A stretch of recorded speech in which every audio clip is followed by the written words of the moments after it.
Hey guys, tonight we are going to sink deep into the quiet, rhythmic world of a Cistercian monastery in the 12th century. Imagine a life stripped down to its absolute essentials: work, prayer, and silence. We're going to walk through a full day, from the dead of night to the setting of the sun, all from your perspective as a brother in the order. You are living a life of radical simplicity, in a stone abbey tucked away in a remote, misty valley, far from the noise of the medieval world. There are no smartphones, no deadlines, and definitely no coffee. Honestly, the sheer discipline, the cold, and the 2 a.m. wake-up calls would probably break most of us within a week. So before you get comfortable, take a moment to like the video and subscribe. But only if you genuinely enjoy what I do here. I'd love to see where and when you're listening from, so feel free to drop your city and local time in the comments below. It's always fascinating to see our quiet little community spread across the globe. Now dim the lights, maybe turn on a fan for that soft background hum, and let's ease into tonight's journey together. There is no sound. Then, there is only one sound. A bell. Not a gentle chime, but a sharp, insistent clang that slices through the profound blackness of the dormitory. It's a sound that doesn't just enter your ears. It vibrates through the wooden planks of your bed, up through the thin straw pallet, and into your bones. For a moment, you are nothing but a memory of sleep, a fading dream of warmth, clinging to you like a phantom limb. But the bell doesn't care. It rings again, and again. Your first conscious thought isn't a prayer, not yet. It's a simple animal awareness of the cold. The air in the long stone hall is so frigid it feels like a physical weight on your chest. You can taste it. Damp, earthy, ancient. You are lying on your side, fully clothed. This isn't a choice. It's the rule. You and the 50 other men in this cavernous room sleep in your tunic, belt, and stockings. It's a quirky and practical tidbit of the monastic life. It saves time, maintains modesty, and offers a sliver of protection against the relentless chill that seeps from the stone walls. Your cowl is pulled up over your head, and your only blanket is a rough, heavy wool throw that smells faintly of lanolin and dust. The pallet beneath you is a simple sack filled with straw. It's lumpy. It rustles every time you move, and you're pretty sure a few small, unseen things share it with you. It's less of a bed and more of a suggestion of one. The bell stops. The silence that rushes back in is even heavier than before. But it's not empty. It's filled with the small sounds of obedience, the rustle of 50 bodies moving in near unison. A soft cough, quickly suppressed, the quiet thud of bare feet hitting the cold floorboards. There are no groans, no sighs of complaint. Such things are an indulgence, a crack in the perfect facade of discipline. Your own movements feel slow, syrupy. Every joint aches. You swing your legs over the edge of your low wooden cot, and the shock of the cold floor jolts you more awake than the bell ever could. You sit there for a moment, letting your eyes adjust, but there is nothing to adjust to. The dormitory is a void. There are no windows on this side, and the moon, if there is one, cannot penetrate these thick walls. This is the beginning of your day, though the word day feels entirely wrong. It is the deepest part of the night. Historians still argue whether the bell for vigils rang closer to midnight or to 2 in the morning. It likely shifted with the seasons, following the rhythms of the sun, which you will not see for many hours yet. But for you, it is simply now. Time is not measured in hours and minutes, but in psalms and prayers. This is the first of the canonical hours, the night office of vigils, or matins. It is the longest and, in many ways, the hardest of the day's 8 services. You don't reach for a lamp. There are none. You know the path by heart. You feel for the rough woolen habit of the man in the cot next to yours, and you fall into line behind him. A silent, shuffling column of shadows is forming in the central aisle of the dormitory. The Cistercian order, founded in 1098 as a reform movement, intentionally built their monasteries in what they called deserts, remote, isolated valleys, far from the temptations and distractions of towns. This abbey is your entire world, and in this pre-dawn blackness, this long dormitory hall is the universe. You can smell the faint communal scent of unwashed wool, stale sweat, and straw. It is the scent of your life. As the line begins to move a slow rhythmic shuffle towards the door at the far end of the hall, you pull your cowl further over your face, a small pocket of your own warm breath in the vast oppressive cold. Your mind is a placid lake, the ripples of sleep still gently receding. The task at hand is simple. You must walk, you must stand, and you must chant. The day has begun. The procession funnels out of the dormitory through a single stone doorway. You are now at the top of the night stair. This is one of the monastery's cleverest pieces of design, a mainstream historical fact of Cistercian architecture. A dedicated staircase leading directly from the monks' sleeping quarters down into the church. It is a practical and spiritual umbilical cord, ensuring the transition from sleep to prayer is as swift and seamless as possible, keeping you enclosed within the sacred heart of the abbey. The stairs are stone, worn into smooth, shallow bowls by centuries of shuffling feet just like yours. You place your simple leather-soled shoe, more of a slipper really, into the familiar depression, one hand brushing against the impossibly cold stone of the wall to steady yourself in the dark. The descent is slow, deliberate. The only sound is the soft, percussive scuff of dozens of pairs of shoes on stone, a sound that has become the background music to your life. It's the sound of purpose, of movement towards God. As you reach the bottom of the stairs, the air changes. It becomes even colder, heavier, and vaster. You have not entered the main body of the church directly, but rather a small, vaulted passage that opens into the cloister walk. For a few moments you are exposed. The cloister is the covered walkway that frames the central square garden, the spiritual and physical hub of the monastery. One side of the walkway is the solid stone wall of the abbey buildings. The other is a row of open arches, granting you a sudden, shocking view of the outside world. You look up through one of the arches as you walk. The sky is a sweep of infinite, inky black, punctured by the fierce, brilliant light of a billion stars. There is no moon tonight, and with no competing light from any city or village for miles around, the cosmos is achingly clear. A faint, ethereal glow, the river of the Milky Way, is painted across the heavens. It is a terrifying and beautiful sight, a reminder of your own insignificance and the unimaginable scale of God's creation. A blast of wind cuts through the arches, making your wool habit flap and snap around your legs. It slices through the fabric as if it weren't there, raising goosebumps on your skin and making your teeth ache. This is not the gentle, metaphorical cold of a spiritual challenge. It is a raw, physical, and very real adversary. You'd kill for a pair of modern thermal socks right about now. You keep your head down, your eyes fixed on the heels of the brother in front of you. The cloister walk is your daily commute, a place of transition. During the day, this is where you will come for Lectio Divina, your sacred reading, pacing slowly as you meditate on Scripture. But now it is just a frozen corridor. Architectural historians debate the extent to which the central garden, the garth, was purely a symbolic representation of Eden or a practical space for growing medicinal herbs. Tonight, it's just a dark square of frozen earth, covered in a delicate lacework of frost that glitters faintly in the starlight. The air smells of damp stone, frozen soil, and the clean, sharp scent of the winter night. Your mind is blessedly empty. In these first few months, you fought a constant battle against wandering thoughts during these transitional moments. You would think of the family you left behind, the warmth of your mother's kitchen, the taste of roasted meat, a food you will never eat again as the Cistercian diet is strictly vegetarian. But repetition is a powerful tool. The routine, practiced hundreds of times, has worn new grooves in your mind. The walk is the walk. The cold is the cold. The prayer is the prayer. You are a small cog in a large, perfectly calibrated machine, and your only job is to turn when you are supposed to turn. A strange peace comes with this surrender. You are not responsible for the schedule, for the purpose, for the meaning of it all. You are only responsible for this next step, and the one after that. The procession turns, leaving the open arches of the cloister behind and entering the western door of the abbey church. The change is immediate.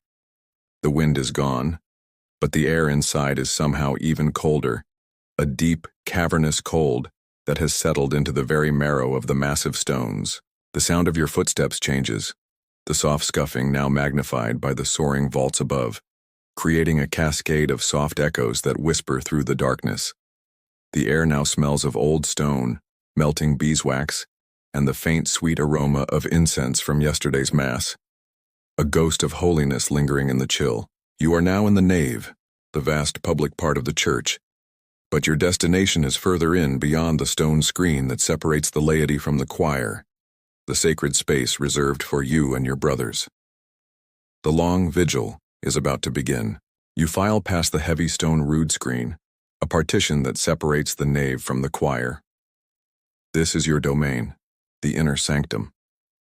You find your assigned place in the choir stalls, the rows of heavy, dark oak benches that face each other across the central aisle. The wood is cool and smooth beneath your fingertips, polished by generations of woolen sleeves. You remain standing. There will be very little sitting for the next 2 hours.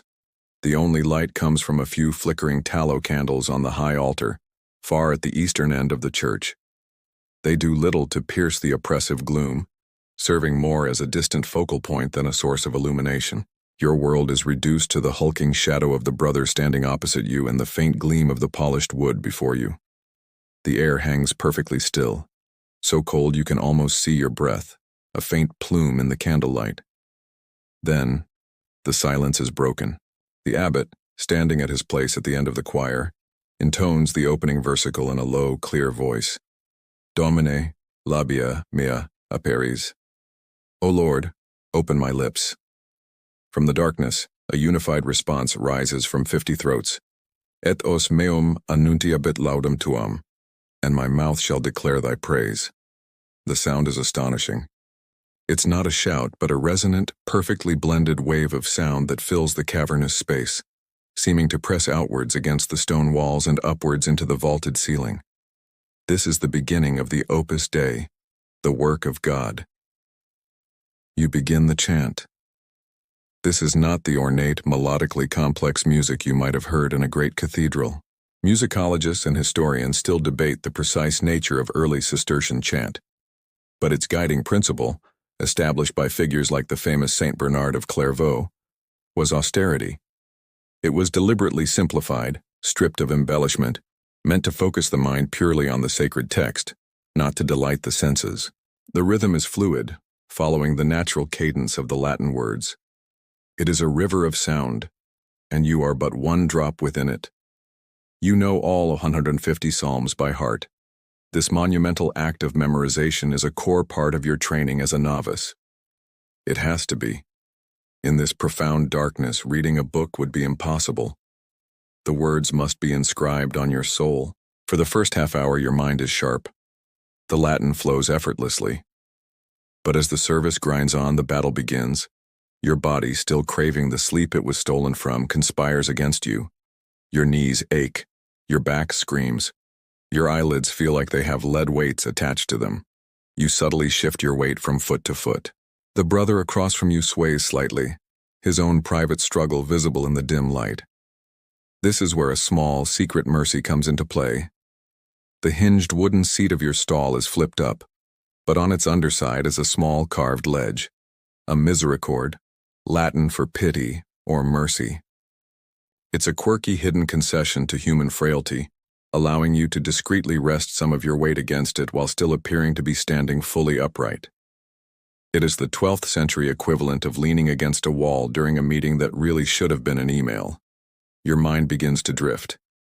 The familiar words of the Psalms become a hypnotic, meaningless drone. You float between wakefulness and a strange standing slumber. A line about shepherds in green pastures transports you to a sun-drenched hill from your childhood. A verse about enemies and arrows makes you think of the Lord's soldiers you once saw marching. You snap back to attention, a jolt of guilt running through you. You focus on the abbot's voice during one of the readings from the Church Fathers, his words echoing in the vast emptiness. Then a responsory chant begins, and you are carried away again on the current of sound. This cycle repeats endlessly. Psalm, reading, responsory, chant, listen, chant, stand, sway, lean. It is a marathon of devotion, designed to break down your ego, to exhaust your physical body until only the spirit remains, attentive and waiting. Hours seem to pass. The cold deepens, seeping into you until you feel as if your own blood is turning to slush. You lose all track of which psalm you are on. The beginning and the end of the service have become abstract concepts. There is only the perpetual now, the cold, the dark, the unending sound. And then a subtle shift in the tone of the chant. A final prayer. The abbot's voice recites a concluding formula. A final resonant Amen hangs in the air, its echo chasing itself up into the stone ribs of the ceiling. And then silence. A silence more profound than before because now it is filled with the shared, unspoken reality of an immense effort completed. You stand for a moment longer, every muscle in your body humming with fatigue. The longest vigil is over. The day's first great trial has been met. There is no formal dismissal. The abbot gives a slight, almost imperceptible nod, and the work of God is concluded. In the same profound silence in which you arrived, you turn and file out of the choir. The movement is heavy, leaden. Your legs are stiff, your back a column of dull aches. The brief exposure to the frigid cloister on the way back to the night stair feels even more brutal now that the hypnotic effect of the chant has worn off. The starlight seems harsher, the wind more personal in its attack. You are not a vessel of praise anymore. You are just a cold, tired man, desperate for his lumpy bed of straw. Your only thought is of the horizontal. You ascend the night stair, each step a conscious effort. The dormitory, when you re-enter it, is exactly as you left it, a cavern of blackness. But the atmosphere has changed. Before it was a place of stolen sleep from which you were roused. Now it is a sanctuary, a precious, temporary haven. You find your cot not by sight but by an internal map forged through endless repetition. You know it is the seventh on the left from the door, and you count your steps. Your hands find the familiar rough wood of the frame. There is no ceremony to it. You don't undress. You simply lift the heavy wool blanket, swing your legs onto the pallet, and lie down. The relief is so profound it is almost a spiritual experience. The simple act of taking the weight off your feet sends a wave of pleasure through your entire body. The straw rustles and shifts beneath you, complaining softly before settling. It's a sad substitute for a real mattress, a modern camper's worst nightmare. But right now it feels like the most luxurious bed in Christendom. You pull the scratchy blanket up to your chin, tucking it in around your shoulders. You curl onto your side, pulling your knees towards your chest in a futile attempt to conserve every last scrap of body heat. For a few moments, you just lie there, listening. The dormitory is filled with the soft sounds of 50 other men doing exactly the same thing. The rustle of straw, a sigh of relief too quiet to be an infraction, the gentle creak of a wooden frame. The rule of Saint Benedict, the 6th century text that is the blueprint for your entire existence, dictates that a light should be kept burning in the dormitory throughout the night. This quirky rule was for the sake of propriety and order. And indeed, far at the end of the hall you can just make out a tiny flickering pinprick of light. A single tallow lamp, perhaps, or a rushlight dipped in fat. It's so feeble it illuminates nothing, casting ghostly dancing shadows that only seem to deepen the surrounding darkness. It is less a light and more a rumor of one, a symbolic gesture toward a rule that practicality could barely fulfill. Your mind, which battled so hard to wander during the service, is now too exhausted to think. The Latin phrases from the Psalms float at the edges of your consciousness, detached from their meaning, just soothing, familiar sounds. There is no anxiety about the day to come, no reflection on the night's prayers. There is only a deep, sinking feeling as your body surrenders to gravity and exhaustion. This period of rest is a strange, liminal time. Historians and liturgists continue to discuss whether this post-matin sleep was an officially scheduled part of the monastic timetable, or simply an informal, universally acknowledged necessity. For you, the distinction is meaningless. This is the original power nap, a vital charge-up required to face the labor of the coming day.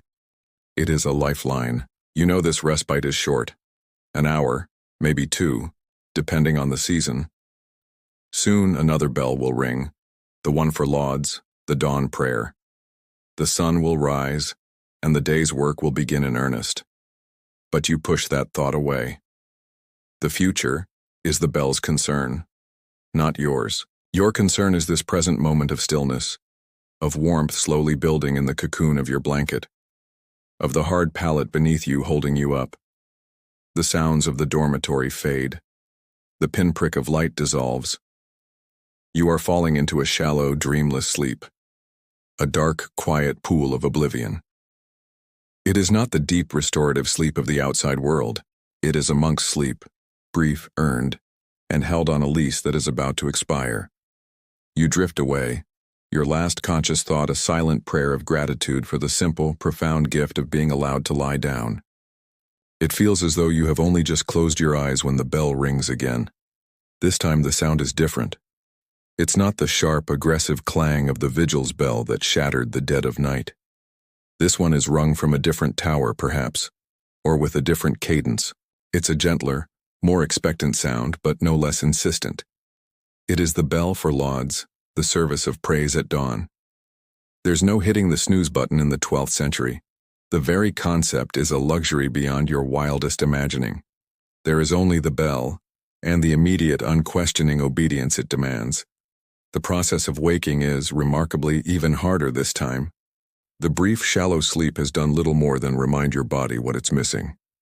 A profound stiffness has settled deep in your joints, and a fuzzy, stale taste coats your mouth. You sit up, the straw pallet rustling in protest, and for a moment, the sheer weight of exhaustion is a physical force pressing you back down. But then you look towards the far end of the long hall, past the feeble, still-burning night lamp. Through a high, narrow slit of a window set deep into the stone wall, you see it. Not light, but a lessening of the dark. The absolute, ink-black void of the night has softened to a deep, bruised purple. Dawn is coming. Again, the silent, shuffling formation. Again, the slow march out of the dormitory and down the worn stone steps of the night stair. But as you enter the cloister walk, the world has transformed. The stars that looked so sharp and cold just a few hours ago have faded, washed out by the approaching sun. The eastern sky, visible between the arches, is a breathtaking palette of pale rose and soft gray. The air is still bitingly cold, but now it smells different, fresher, laced with the scent of dew on frozen grass and the promise of a new day. You feel a quiet, unbidden stirring in your chest. It's a feeling that feels dangerously close to optimism, the monastic equivalent of that first sip of coffee finally kicking in. You enter the church, and here too the change is palpable. The oppressive, total darkness of vigils has retreated. The vast cavernous space is now filled with a luminous pearlescent gray light that seems to emanate from the stone itself. You can see the pillars now, soaring up into the vaulted shadows of the ceiling. You can see the faces of your brothers as you take your places in the choir stalls, pale, tired faces, but awake and present. The few candles on the altar look small and lonely in the growing twilight. The service begins, as always, with the opening versicle. But the psalms for lauds are different. They are psalms of pure, exultant praise. The name of the service itself comes from the final three psalms in the Psalter, 148, 149, and 150, which are known as the Laudate Psalms, as they all begin with the command, Laudate Dominum, praise the Lord. Your voice joining the choir feels stronger now. The chant is brighter, faster, filled with a sense of joyful affirmation. You praise God in the sun and moon, in the stars of the sky and the beasts of the field and the birds of the air. And then, the moment happens. Your church, like most, is built ad orientem, oriented eastward to face the rising sun, a powerful symbol of Christ's resurrection and awaited second coming. As you are in the middle of a chant, the first direct ray of sunlight, golden and impossibly pure, lances through a high, clear-story window. It strikes the far wall, a perfect, brilliant rectangle of light in the gray dimness. Slowly, majestically, it creeps downwards, illuminating the great crucifix that hangs above the altar, making the carved figure of Christ seem to glow from within. It touches the altar itself, setting the simple brass candlesticks ablaze with reflected glory. The entire choir seems to hold its collective breath. It is a silent, daily miracle, a promise kept. Scholars of monastic life often debate the emotional and psychological impact of this rigidly structured existence. Did it lead to a state of enlightened spiritual awareness, Or was it a grueling routine that fostered a kind of numb, exhausted autopilot? In this single moment, as the dawn light fills the holy space you have consecrated with your prayers, the answer feels simple. This is the payoff. This makes the waking in the cold, the endless chanting in the dark, the aching knees and the weary mind all worthwhile. It is a tangible, visible manifestation of the divine, a confirmation that light always, eventually, overcomes the darkness. The service of lauds concludes as the church fills with the cool, clear light of morning. The day has officially begun. The work of God in the choir is over for now. Soon the work of your hands will begin. As the final Amen of lauds fades, you file out of the choir. But instead of returning to the dormitory or the cloister walk, the entire community turns and processes in orderly silence toward the chapter house. The sun is now properly up, though it has yet to clear the high abbey walls, and the courtyard is filled with a cool, blue-shadowed morning light. The chapter house is an impressive, rib-vaulted room, usually situated on the eastern side of the cloister next to the church. You take your place on one of the stone benches that line the walls, tiered like a small amphitheater. For the first time today, you see the faces of all your brothers clearly. The young novices, their faces still soft with youth, and the old, weathered monks, their skin like ancient parchment, their eyes holding a deep, placid calm. The abbot takes his seat at the center, a simple wooden chair slightly more ornate than the benches. This is the administrative heart of the monastery, the medieval equivalent of a corporate boardroom and an HR department rolled into one. The meeting begins, as it does every single day, with a reading. A designated monk stands and reads a chapter from the Rule of St. Benedict. This daily practice is so central that it gives the room and the meeting their name, the chapter house. Today's reading is about the importance of obedience. You listen to the familiar Latin, words you have heard dozens of times, yet you strive to hear them anew. The abbot then offers a short commentary, a practical sermonette on how this abstract virtue of obedience can be applied to the coming day's tasks. Next comes the business portion of the meeting. The prior, the abbot's second in command, stands with a slate or a piece of parchment and reads out the work assignments for the day. This is the labora part of the day's ora et labora, prayer and work. Brother Michael is assigned to the infirmary to tend to the sick. Brother John, a skilled artist, will continue his work illuminating a new psalter in the scriptorium. A team of the strongest novices is tasked with mending a collapsed stone wall at the far end of the north field. You listen intently, waiting for your own name. Your back still aches from yesterday's work digging a new drainage ditch, and you silently hope for a less strenuous task. The prior calls your name. You are assigned to the vegetable gardens, weeding the turnip and leek beds. It's not glorious, but it is necessary. You give a slight nod of acceptance. Then, the mood in the room shifts. The practicalities are done, and the most difficult part of the meeting begins, the chapter of faults, the capitulum culparum. Historians still argue about the true dynamic of this ritual. Was it a genuinely healthy exercise in humility, or did it foster an atmosphere of surveillance and public shame? The abbot's voice is quiet but firm. If any brother has a fault to confess, let him come forward. A tense silence hangs in the air. This isn't for serious sins like theft or heresy. Those are dealt with in private confession. This is for the public acknowledgement of minor infractions against the rule. It's a mechanism for maintaining discipline and fostering humility.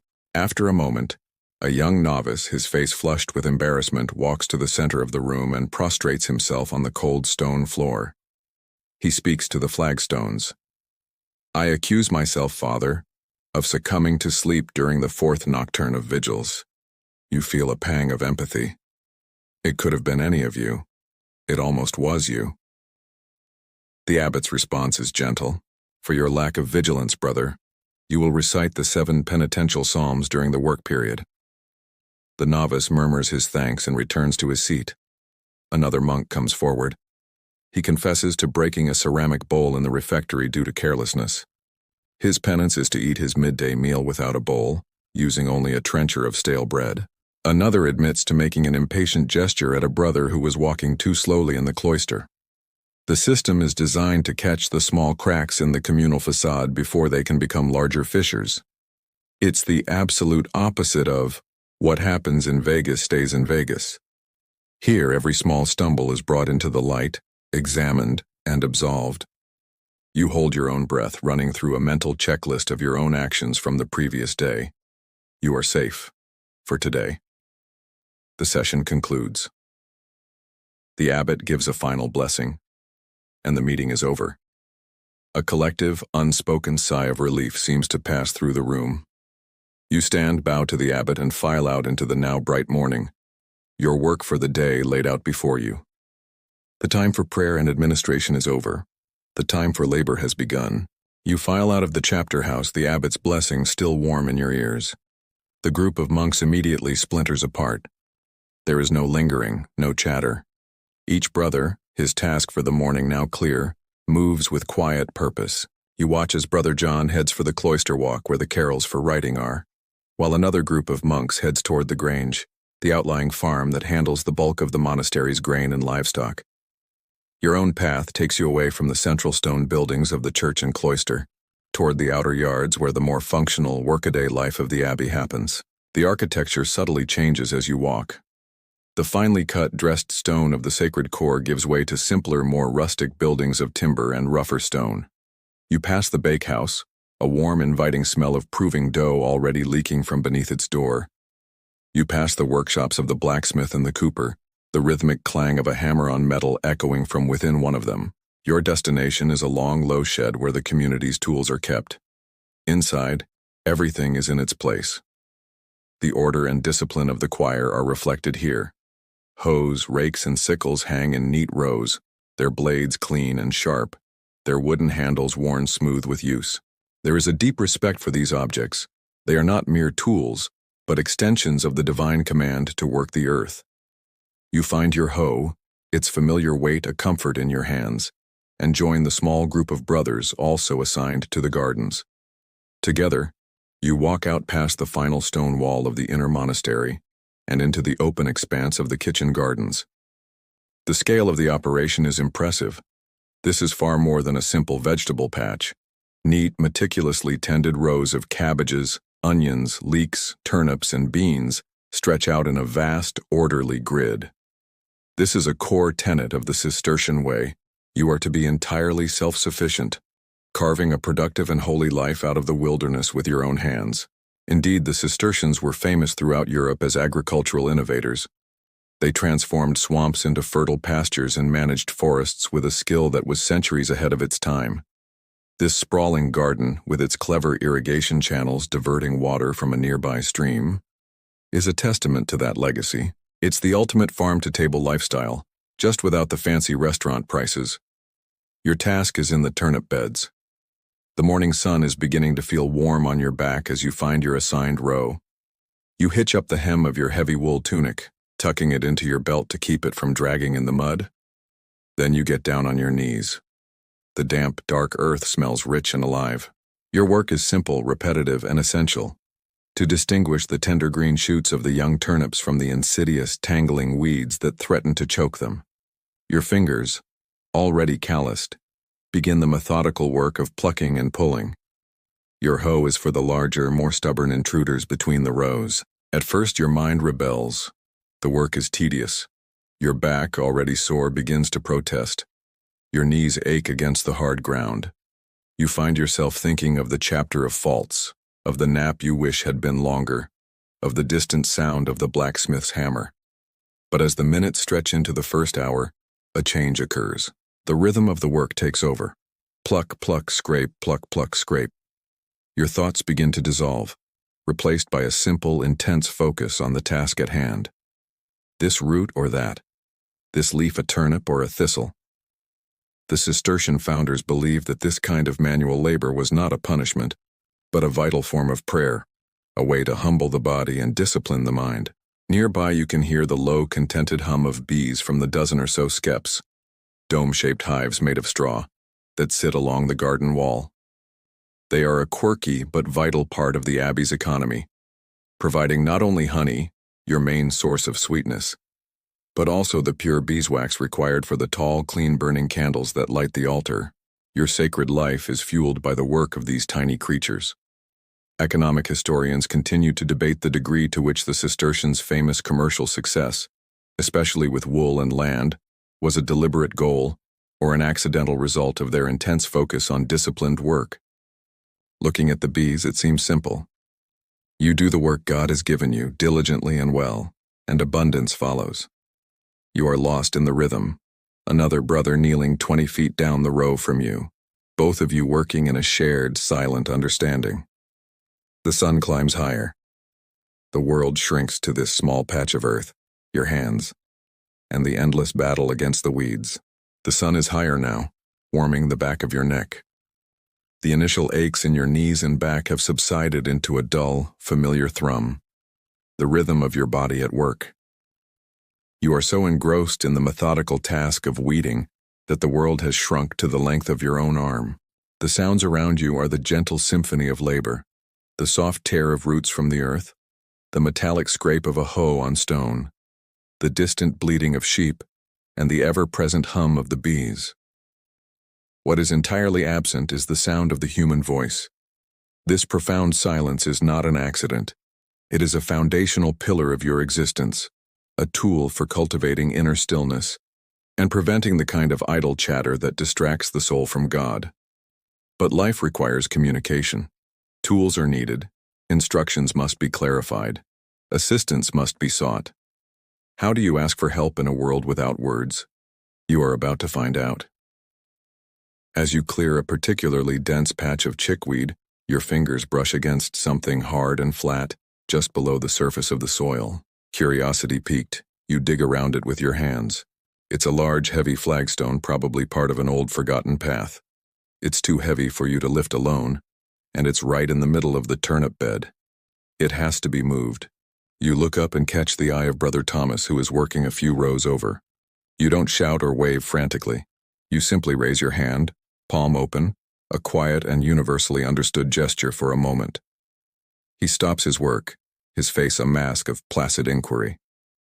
Now, the silent conversation begins. You are fluent in a language that has no sound, a complex vocabulary of gestures that allow the monastery to function. This Cistercian sign language is a real, developed system, with a known vocabulary of hundreds of signs for the necessities of daily life. It's a bit like a game of charades, but one played with immense seriousness and efficiency. First, you point to yourself. Then you point to the ground where the stone is buried. You make a motion with your hands as if struggling to lift something heavy, your face showing the strain. Then you point to Brother Thomas, and then back to the stone, and make a come here gesture with your crooked index finger. It's a simple, clear sentence written in the air. I have found a heavy stone here, come and help me. He nods, his expression unchanging, and walks over. He peers at the stone, then looks at you. He wants to know what to do with it. He raises his eyebrows in a silent question. You need a spade to get proper leverage. You make the sign for spade, a straightforward pantomime of digging, holding your hands as if on a handle and pushing down with your foot. Then you make the sign for bring, a scooping motion towards your own body. He understands immediately. He gives a single sharp nod, turns, and walks toward the tool shed. While he is gone, you reflect on this strange language. Linguists and medievalists still debate whether it constituted a true, complete language with its own grammar, or if it was just a collection of signs for objects and actions. To you, it is simply what you use. You know the sign for bread, making a circle with your thumb and forefinger and bringing it to your mouth. For book, pantomiming opening a codex. For the abbot, touching your forehead where the mitre would sit. You even know the quirky practical sign for cheese, which involves pressing your palms together like a cheese press. It's a language born of necessity, concrete and direct. There is no easy way to sign irony or ambition. Perhaps that is the point. Brother Thomas returns with a sturdy wooden spade. Together you work in silent cooperation. He jams the spade under one edge of the flagstone while you grip the other. At an unspoken signal, a shared glance, a tensing of muscles, you both lift. The stone is heavy, slick with damp earth, But with two of you, it comes free with a great sucking sound. You grunt with the effort, the noise startling in the quiet air. You carry it together over to the edge of the field and lay it on a growing pile of other stones cleared from the soil over the years. Your task is complete. You look at Brother Thomas. You cannot say, "Thank you, brother. I appreciate your help." Instead, you make the sign for God, pointing one finger towards the sky. And then you make the sign for good, a gesture like a modern thumbs up. He mirrors the signs back to you. Deo gratias. Thanks be to God. The exchange is complete. You both return to your respective rows, to your own patches of weeds, and the profound, productive silence of the garden descends once more. You are pulling a stubborn thistle when the sound you have been subconsciously awaiting arrives. A bell rings from the Abbey church, a clear, measured tone that cuts through the morning air. This is the signal for the end of the first work period. There is no rush, no hurried scramble to finish. You simply complete the motion you were making, place the uprooted weed on the pile, and stand up slowly. Your back and knees protest with a series of creaks and groans. Around you, the other brothers are doing the same. A silent, synchronized conclusion to the morning's toil. The journey back to the monastery's core is a reverse of the one you took hours earlier. You take your hoe back to the tool shed, scraping the rich soil from its blade before hanging it in its designated spot. Then you join the line of dusty earth-stained brothers heading for the lavatorium, a large stone basin with running water where you wash the grime from your hands and face. The cold water is a shock, but a welcome one, rinsing away the sweat and fatigue of the fields. You feel a clear line being drawn between the two parts of your life. The labora is over, and now it is time for the lectio. Clean once more, you walk to the cloister. The sun is approaching its zenith, and the light that slants through the open arches is bright and warm. It casts a perfect, repeating pattern of brilliant rectangles and dark stone pillars along the floor of the covered walkway. This is your study. You go to the armarium, a recessed cupboard built into the thick stone wall of the church, which serves as the monastery's library.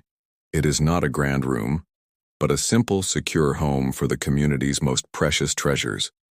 Its books. The armarian, the monk in charge of the books, hands you a heavy codex, a copy of the Gospel of John.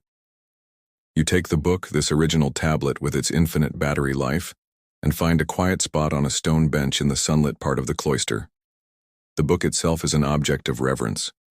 The pages are not paper but vellum, made from treated calfskin, and they are thick and creamy under your fingertips. The text is not printed but painstakingly copied by hand in a beautiful flowing script. It smells of leather, ink, and something else, a faint, dusty scent of age and devotion. This is the time for Lectio Divina, or divine reading. It is the polar opposite of the way people hundreds of years from now will consume information. It's not about speed or quantity. It is a slow, deep, prayerful immersion in a single short passage of text. You open the book and begin. The first step is Lectio, the reading itself. You don't just scan the words with your eyes. Scholars of literacy and cognition debate how the medieval practice of reading aloud affected comprehension, but for you, it is the only way. You read the Latin in a low murmur, your lips forming the words, your ears hearing the sacred text. Reading is a full-body experience. In principio erat verbum, et verbum erat apud Deum. In the beginning was the Word, and the Word was with God. After reading the passage through once, you begin again, this time slower. This is meditatio, meditation. You are not analyzing the text like a scholar.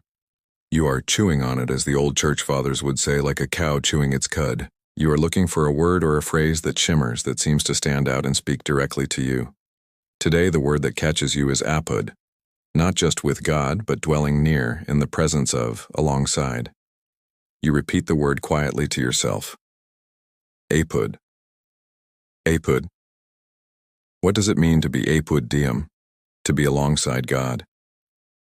You think of the silent cooperation with Brother Thomas in the garden. You think of the shared chant in the dark choir. From this meditation, a prayer naturally arises. This is oratio. Your murmuring of the scripture turns into a quiet, personal conversation with God. You speak from the heart, asking what it means for you, in your own small life, to dwell alongside Him. It's a prayer not of petition, but of response. The scripture has acted upon you, and now you are acting back. Finally, if grace is given, you may arrive at the fourth stage, contemplatio, contemplation. The words fall away. The thoughts fall away. You are no longer thinking about God. You are simply resting in His presence. Your mind, disciplined by the hard labor and focused by the slow reading, becomes still. You sit on the stone bench, the heavy book resting in your lap, your eyes gazing unfocused at the sunlit grass in the center of the cloister garden. The sounds of the abbey, a distant hammer, the cooing of doves under the eaves, fade into a soft background hum. There is only stillness, a quiet, luminous peace. You are a million miles away from the turnips and the thistles, lost in the Word, until the next bell calls you home. You are floating in a sea of quiet contemplation, the weight of the book in your lap the only anchor to the physical world. The sun on your face is warm, and the distinction between the words you read and the stillness in your soul has completely dissolved. Then comes the sound that governs your entire existence, a bell. It is the bell for terce. It's not the jarring summons of the night, nor the gentle promise of the dawn. It is a practical, matter-of-fact sound, a simple statement that one part of the day has ended and another is about to begin. It's like a divine calendar notification popping up, reminding you of your next appointment. The sound pulls you gently back to the surface of the world. Your eyes focus again on the patterned light and shadow of the cloister floor. You become aware of the warmth on your skin, the hard stone of the bench beneath you, the distant, rhythmic clang of the blacksmith's hammer. Your period of solitary communion is over. With a feeling of quiet gratitude, you slowly and carefully close the heavy vellum manuscript. You run your hand over the smooth leather of the cover before rising to your feet. The book must be returned to the armarium, its home, before you proceed to the church. Each volume is a treasure of immense value, representing hundreds, if not thousands, of hours of labor, and is treated with the utmost care. As you walk along the cloister, you see the monastery reassembling. Brother John is putting away his inkpots and brushes at his writing carrel. Another brother emerges from the direction of the infirmary, wiping his hands on a cloth. The group that was mending the far wall is now visible, walking back across the fields towards the church. Just when you settle into any one task, whether it's the intense focus of weeding or the deep introspection of reading, a bell rings and calls you to another. Your life is the opposite of multitasking. It is a series of prescribed, single-minded activities, each given its proper time and place. You file into the Abbey Church once again. The interior is now fully illuminated with bright, clear morning light, though the sun's rays are still high up, leaving the floor level in a cool, peaceful glow. The atmosphere is calm and businesslike. This is terce, from the Latin hora tertia, the third hour, corresponding roughly to 9 o'clock in the morning. This is one of the so-called little hours, along with sext at noon and none at 3. These are not the long marathon services of the night and morning, but short, essential spiritual punctuation marks. Liturgical historians debate the evolution of the little hours, whether they began as the private prayers of individuals before being adopted into the formal, communal worship of the whole monastery. The sacristan who rang the bell likely did not consult a clock as we would know it. He would have judged the time by the position of the sun in the sky, perhaps using a simple sundial or just an experienced eye. The time was not 9 a.m. sharp, but simply the third hour of daylight, a fluid, seasonal measure that expanded in the summer and contracted in the winter. The sun was the monastery's true and ultimate clock. You take your place in the choir stalls. The service is brief, efficient, and structured. It begins with a hymn, one you know so well the words are as natural as breathing. This is followed by 3 short psalms, a brief reading from Scripture, and a concluding prayer or collect. The whole affair lasts no more than 15 or 20 minutes. Thematically, the hour of terce is traditionally associated with the moment the Holy Spirit descended upon the apostles at Pentecost. As you chant, you think of this, of the Spirit of God being a source of strength, not just for grand historic events, but for the small mundane tasks of the day ahead, like the great community mass that will follow this service. The final prayer is said, the Amen echoes and fades, and the service is over. There is a quiet shuffle as the monks rearrange themselves in the choir. You do not leave the church. This brief service has acted as a spiritual palate cleanser, a way to gather the community's scattered attention from their various labors and refocus it into a single, unified whole. It is the preparatory breath before the great liturgical crescendo of the morning. You have prayed through the night, prayed at the dawn, and prayed at the third hour. Now you stand in the bright, cool air of the church, waiting for the celebration of the High Mass to begin. You stand in the choir stall, a quiet hum of anticipation filling the space between the last prayer of terce and the beginning of the conventual High Mass. This is the headline act of the day, the spiritual and liturgical peak toward which all the preceding prayers have been building. The short functional service of terce was the opening act. This is the main event. A deep silence descends upon the church, a silence of expectation.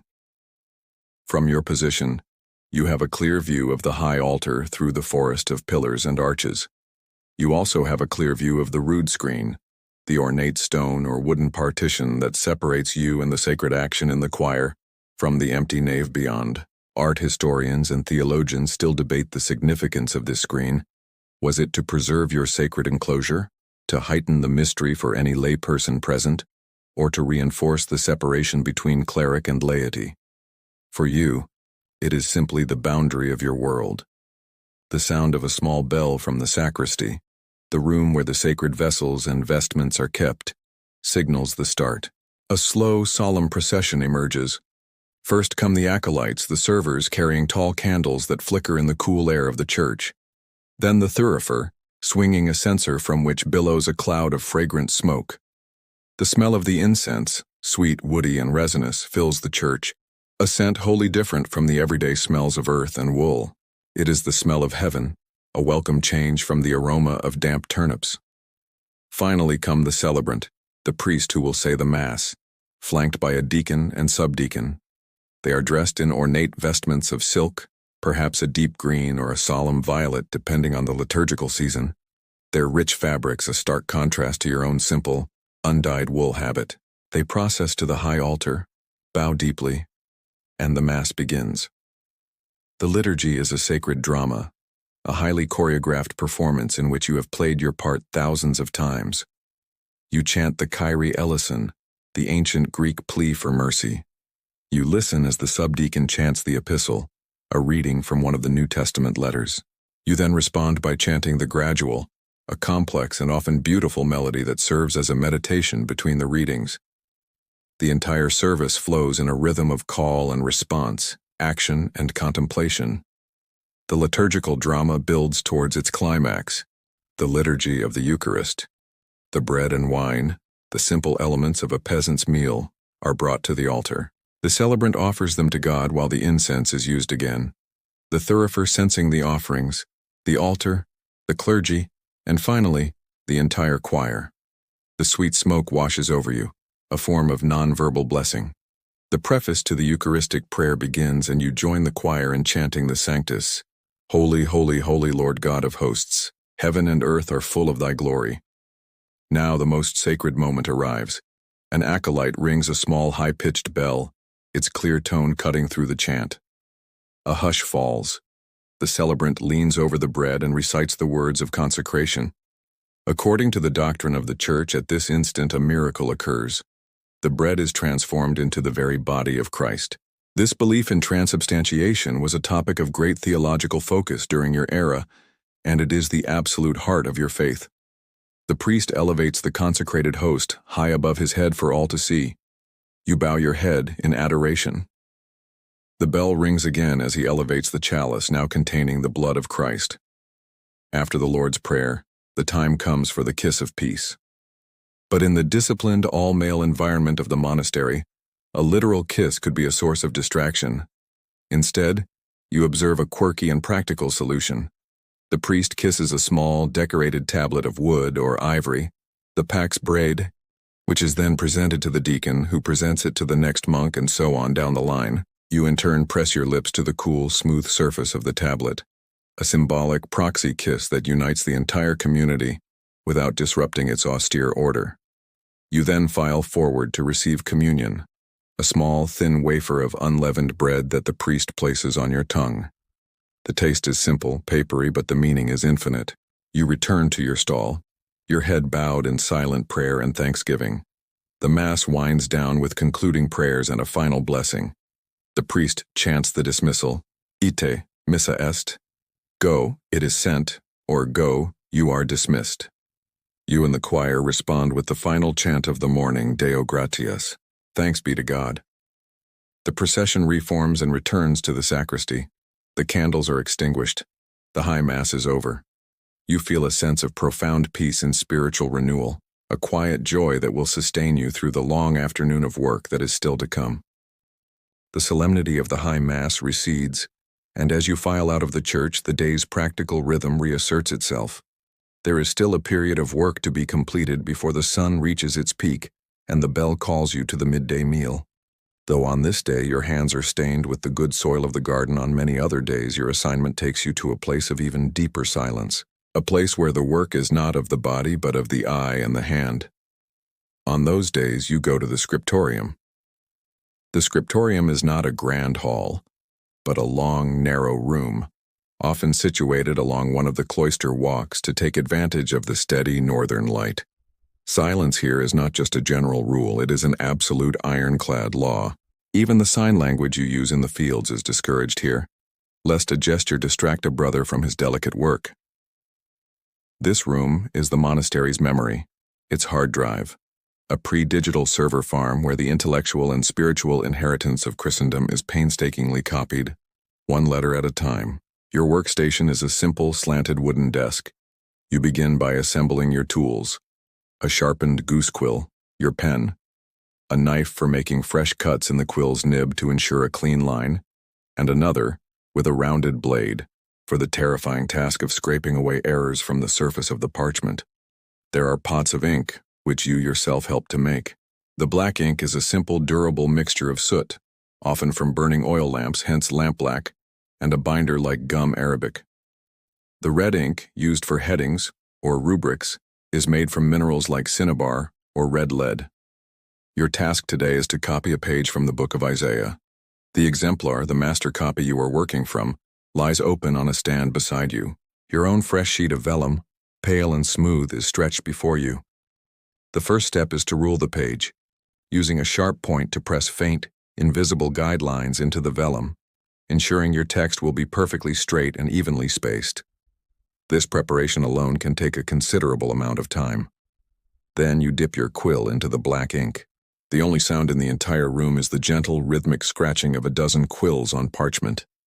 It is the sound of knowledge being saved from the entropy of time. You form each letter with intense concentration. This is not your own handwriting.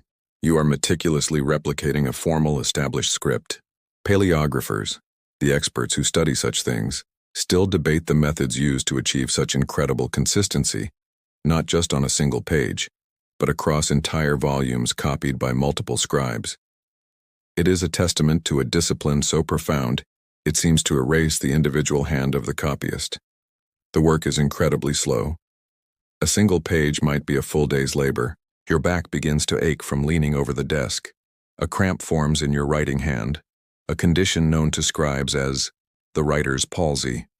Your eyes burn from the strain of focusing on the tiny letters, and always there is the fear of error.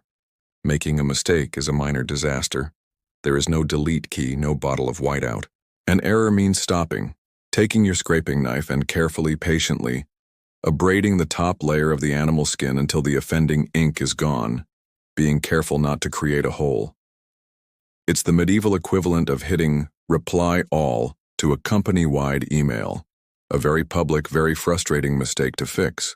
As you work, you notice a tiny note in the margin of the exemplar, written in a different, much hastier script. It reads, Frigida est manus mea. My hand is cold. It is a ghost, a small human complaint from a brother who sat at this same task perhaps 50 years before you. This quirky, forbidden practice of leaving marginalia gives you a sudden, powerful connection to the generations of silent scribes who came before, a reminder of the shared human reality behind this sacred work. You finish a line and pause, resisting the urge to stretch your aching fingers. You look at the words you have just copied, the black ink stark and perfect against the creamy page. This is not just a job. Like weeding the garden, it is a form of prayer, an act of devotion. You are a conduit, a vessel through which God's word is passed on, kept safe for a future you will never see. The world outside, with its politics and its wars, fades away. There is only the exemplar, your page, and the tiny, precise scratching sound of your quill moving through the profound and productive silence. The scratching of your quill is the only sound you can hear, a tiny noise in a vast ocean of silence. Your world has contracted to the nib of your pen, and the next letter you must form. Suddenly, a bell rings out, its tone sharp and imperative in the still midday air. It is the bell for sext, the prayer of the 6th hour. You look up from your work, blinking, your eyes struggling to refocus on the larger room around you. The sun, now at its highest point in the sky, is pouring a brilliant, almost white light through the high windows of the scriptorium. You do not simply drop your tools and leave. The conclusion of your work is as deliberate as the work itself. You carefully lift your quill from the page, wipe the excess ink from the nib with a small piece of rag, and place it in its holder. You sprinkle a fine powder called pounce over the fresh ink to help it dry faster, then gently blow the excess away. You close the heavy exemplar and place a protective cloth over your own unfinished manuscript page. Only then do you push back your stool and rise, your back and shoulders protesting with a familiar, searing ache. As you step out into the cloister, the heat of the day hits you. The sun is almost directly overhead, and the shadows cast by the thick stone pillars are short, dark, and sharp. You see the other work parties converging towards the church.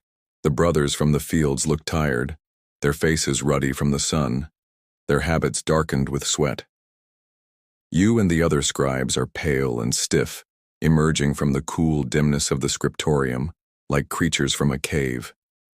It is at moments like this, when the community reassembles, that you are reminded of the diverse forms of labor that keep this small world running.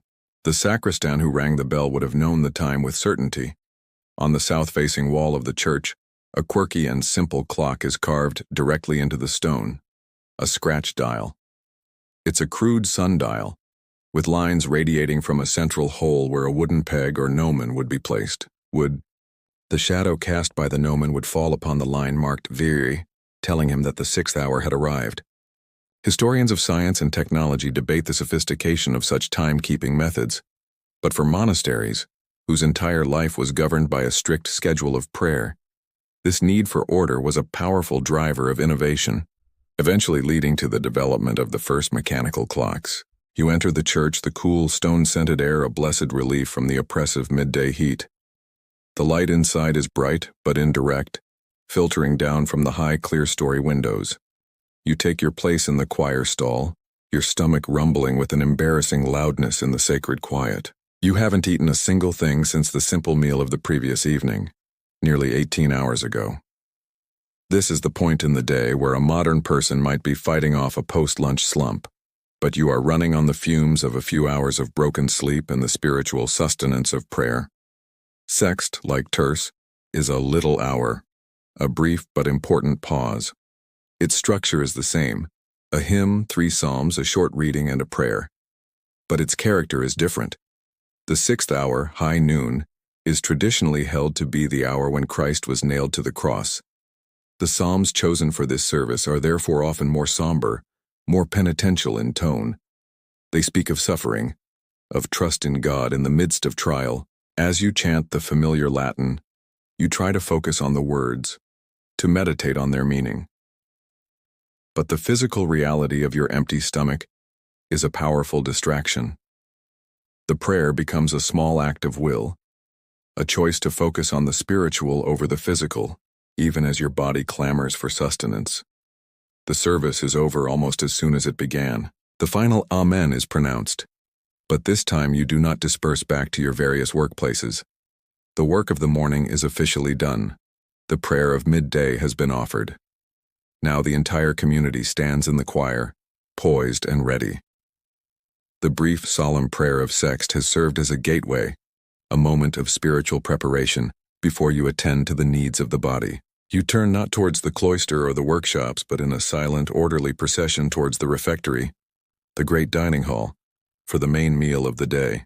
You move as one body, a silent black and white river of wool flowing from the cool stones of the church to the nearby refectory. The refectory is a great hall, built with the same simple, soaring grace as the church itself.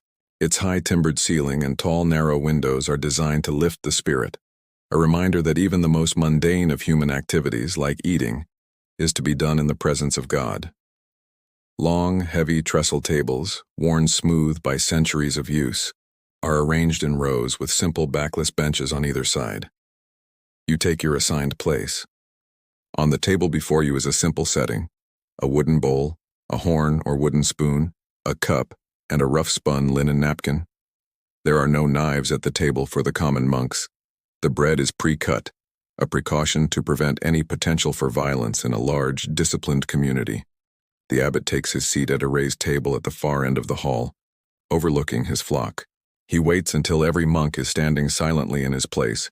Then he says grace, his voice the only one in the vast echoing room. After the final Amen, there is a rustle of wool as everyone sits down in near-perfect unison. The servers, a rotating team of brothers assigned to kitchen duty for the week, emerge from the kitchens. They move with quiet efficiency, their footsteps echoing on the stone floor. They carry large wooden buckets of steaming pottage and baskets filled with thick, dark loaves of bread. The silence is absolute. It is not an awkward, empty silence, but a charged, intentional one. The rule of Saint Benedict is explicit. No one is to speak during meals, so that the community may listen to the sacred reading that is to come. It feels like a university examination hall, where the only permitted sounds are the scratching of pens, or in this case, the scraping of spoons. A server places a bowl of pottage in front of you. Steam rises from it carrying a simple, savory scent of cooked vegetables and herbs. This is the centerpiece of your diet, a fact of life for Cistercians. Following the rule, your diet is strictly vegetarian. Meat from four-legged animals is forbidden unless you are gravely ill and confined to the infirmary. The pottage is the original whole foods meal, a thick stew made from whatever the monastery gardens provide. Archaeologists and food historians still debate the exact contents of this daily staple, as it would have changed dramatically with the seasons. In the spring, it might be filled with young leeks and nettles. In the autumn, with turnips, cabbage, and squash. Beside the pottage, a server places a thick slice of dark bread. This is the backbone of your diet, dense and filling.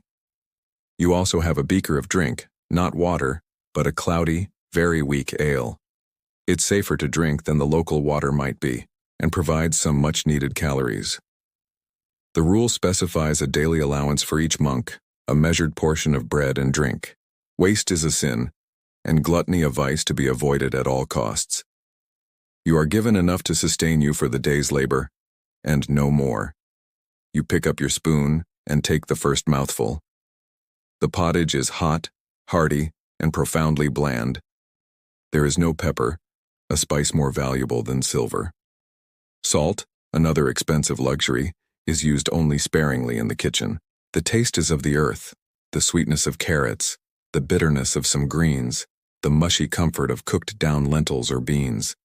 To a modern palate, it would be desperately wanting. But to you, after 18 hours of fasting and a morning of hard labor, it is the most delicious thing you can imagine. Your hunger is the only seasoning you need. You eat slowly, deliberately. In the silence, other senses are heightened. You hear every sound with incredible clarity. The scrape of 50 spoons against 50 wooden bowls, the soft clatter as a cup is set down, the rustle of a napkin. You can hear the brother across from you chewing his bread. You are intensely aware of the community around you, sharing this simple act of survival. You are together, yet each of you is alone in his own silent world.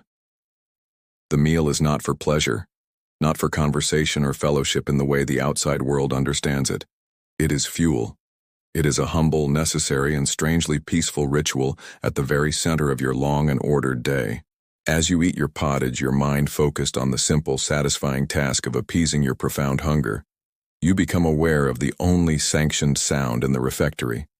It is not music, not a prayer, but a single human voice, reading in a clear, steady, and unadorned Latin. This is the sound that transforms a simple meal into a sacred act.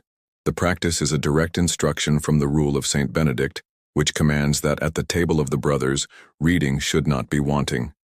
Your body is being fed with bread and vegetables, your soul is being fed with the word. The voice comes from a stone pulpit, an elevated niche built directly into the side wall of the great hall. From this vantage point, the designated reader for the week can project his voice over the entire community. You glance up at him. It is Brother Philip this week, a young monk with a clear, resonant voice. You notice that he reads not with dramatic flair or emotion, but with a calm, measured pace. The goal is not to entertain, but to present the sacred text without the interference of the reader's own personality. This is the medieval equivalent of an audiobook, but the selection is curated by a 6th century saint, and you can't skip ahead through the boring parts. You wonder if Brother Philip is as hungry as you are. Then you remember the small, practical mercy afforded to his role. As a quirky but thoughtful consideration, the weekly reader is given his meal just before the rest of the community eats, ensuring that his own hunger doesn't cause him to falter or rush as he reads for his brothers. His focus can be entirely on his sacred task. The text he is reading today is not scripture, but one of the lives of the saints, the Vita Sancti Martini, the life of Saint Martin of Tours. It is a story you know well, filled with tales of humility, miracles, and Martin's famous act of charity in cutting his cloak in two to share with a freezing beggar. The reader's voice becomes a steady current of sound flowing beneath the quiet clatter and scrape of spoons. Sometimes you are lost in the immediate physical reality of your meal, the taste of the ale, the rough texture of the dark bread. At other times, a phrase or a scene from the story will catch your attention, and you are momentarily transported from the 12th century refectory to 4th century Gaul, picturing the Roman soldier turned bishop on his travels. Historians of monasticism debate the pedagogical effectiveness of these readings. Were you and your tired, hungry brothers truly absorbing the fine points of theology or the moral lessons from the lives of the saints? Or did the reader's voice simply become a kind of sacred background hum, a comforting, hypnotic presence that prevented the silence from becoming oppressive? The truth for you lies somewhere in between. Some days the words wash over you, barely registering. On other days, a particular passage seems to be chosen just for you, speaking directly to a struggle in your own soul, offering a moment of unexpected clarity or comfort. You finish the last of your pottage using a piece of your bread, the trentorium or trencher, to wipe the wooden bowl clean. Nothing is wasted. You eat the sop, the bread now softened with the remnants of the stew. The reader's voice continues its ceaseless, calming flow. The story of St. Martin's devotion is a quiet counterpoint to the rumbling in your belly. The silence, filled only by this one voice, prevents the meal from being a purely animal act of feeding. It keeps your mind tethered, however loosely, to the divine purpose that underpins every aspect of your life. The meal is almost over, your body is satisfied, your soul has been given its portion, and the day is only halfway done. The reader's voice comes to a halt, the silence in the refectory suddenly feeling vast and empty. The meal is over. Every bowl has been wiped clean with bread, every allotted crumb consumed. The abbot rises and recites the post-meal prayer of thanksgiving, the Gratias. You stand, bow your head for the final blessing, and then, in the same orderly silence that governs all your movements, you file out of the great hall. The heavy wooden doors close behind you, and you step back out into the full, drowsy heat of the early afternoon. The monastery seems to be holding its breath. The sun is high and hot, beating down on the flagstones of the Cloister garth. The air is thick with the scent of sun-baked stone, blooming herbs from the garden, and the lazy buzzing of bees. The frantic energy of the morning's labor has dissipated, replaced by a profound, sleepy stillness. And now, you get to participate in what is arguably the most humane and universally appealing part of the entire monastic schedule, a practice modern office workers would adopt in a heartbeat: the afternoon nap. This is not an act of sloth or a lazy indulgence. It is a sanctioned and sacred part of your summer timetable, prescribed by the rule of St. Benedict itself. The rule, with its deep practical wisdom, understood that the longer, hotter days of summer and the increased physical demands of agricultural work required a period of meridian rest. It's proof that St. Benedict really understood the power of a good food coma. Social historians and anthropologists debate whether this post-meal nap is a biological necessity, hardwired into human beings, or a cultural practice that arose in warm climates. But for you, it is simply a gift. You do not head back to the fields or the scriptorium. Instead, the entire community turns and makes its way back up the stairs to the dormitory. It is a strange experience entering the great sleeping hall in the middle of the day. The room that was a terrifying pitch-black void in the night is now transformed. Shafts of brilliant sunlight slant down from the high, narrow windows, illuminating millions of dancing dust motes. The long rows of simple cots look stark and orderly in the daylight. The cavernous space feels less like a tomb and more like a peaceful, airy barn. You go to your familiar pallet, the lumpy sack of straw that felt so inadequate in the freezing night. You do not undress or even remove your outer cowl. In another quirky but practical rule, you simply lie down on top of your wool blanket, still fully clothed in your habit. It maintains decorum and ensures that when the bell for the next service rings, you are ready to rise and go in an instant. You lie back, your head resting on the thin pillow, your hands folded over your chest. The feeling is one of profound, simple contentment. Your stomach is full with the warm, heavy pottage. The heat of the day is a comforting blanket. The sounds filtering up from the courtyard below are gentle and sporadic. The cooing of a pigeon, the distant clang from the forge, the ever-present hum of the bees. It is a world away from the desperate, shivering attempt at sleep you had after vigils. That was a brief, necessary plunge into oblivion to escape the cold and exhaustion. This is a slow, luxurious surrender to drowsiness. You close your eyes. The images of the day float behind your eyelids. The perfect letters on the vellum page, the face of Brother Thomas as you lifted the heavy stone, the golden light striking the altar crucifix during lauds. The rule intended this time not just for sleep but for quiet rest and digestion, a pause for the body and the mind. Some of the older monks may stay propped up, meditating quietly. But for you, after the pre-dawn start and the morning of labor, sleep is an irresistible tide. It pulls you under gently, a warm, slow, peaceful current. This is the deepest, most restorative rest you will have all day, a precious, sanctioned island of peace in the relentless river of your routine. You drift off, untroubled by dreams. A bell rings, its sharp tone slicing through the warm, sleepy air of the dormitory. The nap is over. You are pulled from a deep, dreamless sleep, and for a moment, you are completely disoriented. The sunlight slanting through the windows is a different color now, a warmer, more golden hue than before your rest. You sit up slowly, your body feeling heavy and sluggish. Your mouth is dry and your mind is clouded with the pleasant fog of sleep.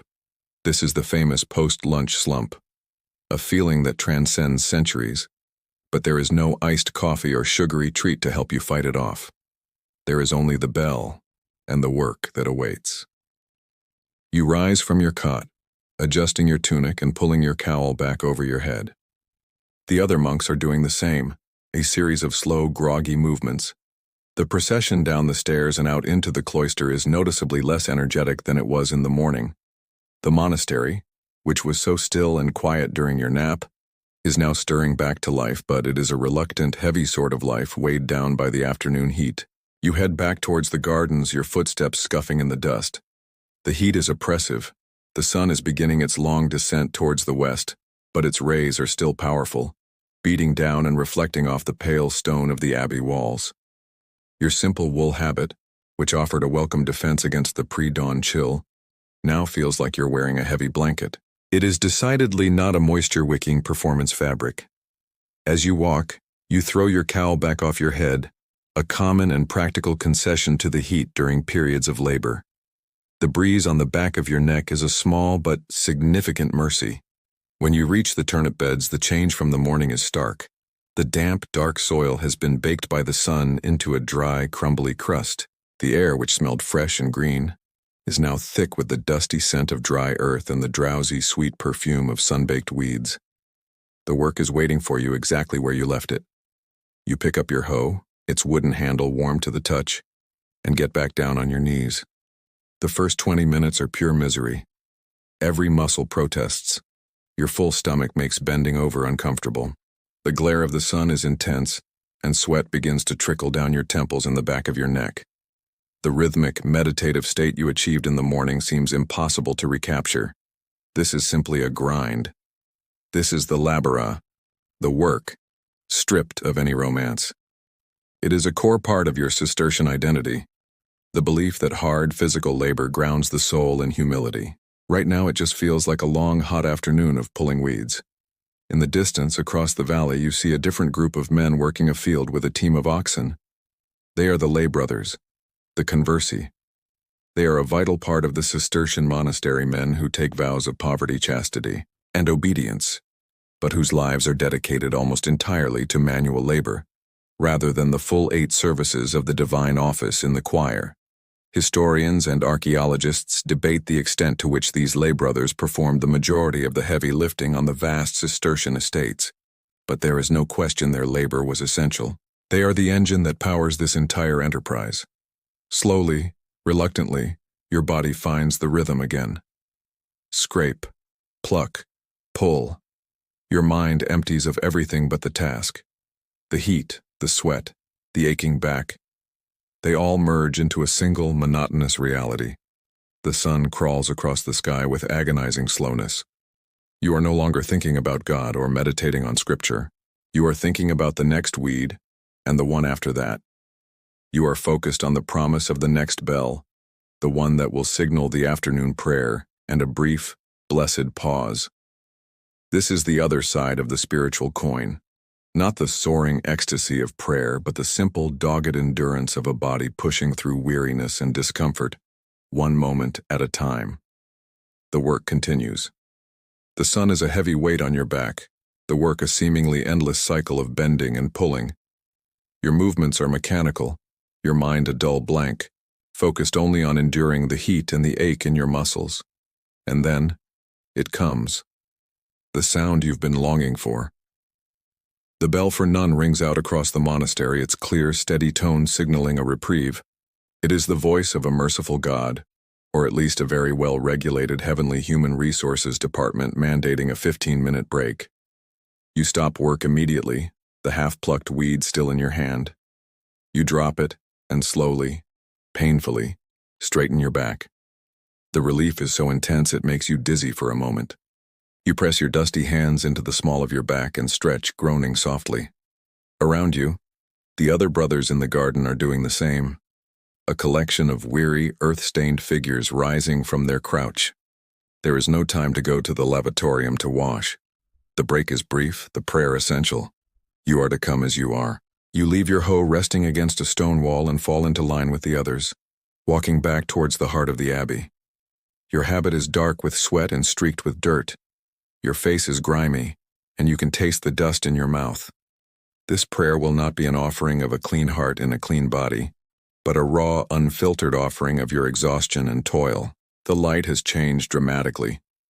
The sun is now well into the western half of the sky, and the shadows of the abbey buildings are long, stretching like dark fingers across the courtyards. The intense, oppressive heat of midday has begun to soften, but the air is still and warm. This is the 9th hour, nona in Latin. It's a fascinating, quirky fact of language that your word for midday, noon, actually derives from this 9th hour prayer. Over centuries, the time of this service and the meal that followed it crept ever earlier, until the name for the 3 o'clock prayer became synonymous with 12 o'clock. You enter the church and the transition is a physical shock. The deep, refreshing coolness of the stone interior washes over your hot skin, a feeling so pleasant it's almost sinful. The light inside is golden and hazy, slanting in long, dramatic shafts from the western windows.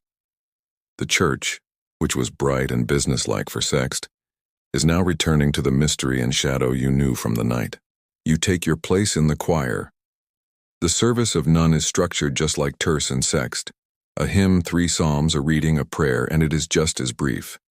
But it carries the greatest theological weight of the 3 little hours. The 9th hour is the moment Christ is said to have cried out, "It is finished," and died on the cross. The psalms are somber, the prayers filled with a quiet, sorrowful gravity. Theologians and liturgists have long discussed the symbolic significance of this daily progression. terce celebrating the coming of the Holy Spirit, sext meditating on the crucifixion, and none commemorating the moment of Christ's death. It is as if you are living out a miniature, condensed version of the story of salvation every single day. Your prayer is different now. You are too tired for deep intellectual meditation. Your body is a constant humming distraction of aches and fatigue. Your offering is simply your presence. You lean into the chant, letting the familiar words carry you when your mind is too weary to focus. It is a prayer of pure being, of showing up, of standing before God covered in the dirt and sweat of His creation. It is, in its own way, as profound as the deepest contemplation you found during Lectio Divina. The final Amen comes all too quickly. The brief oasis of cool, sacred time is over. The service has done its work, however. The sharp edge of your exhaustion has been blunted. Your spirit, if not your body, feels refreshed. You have been reminded of the ultimate purpose behind the wearying labor. You file out of the church, back into the warm afternoon light, ready to face the final period of work before the day can finally begin to wind down. You work for another hour after the brief respite of none, but the knowledge that the end is near makes the labor bearable. The sun continues its descent, painting the sky in softer shades of gold and orange, and the oppressive heat of the afternoon has finally broken. Then, at long last, the bell you've been waiting for rings out from the Abbey Tower. It is a slow, steady peal, the monastic equivalent of a factory's quitting time whistle. The day's manual labor is officially over.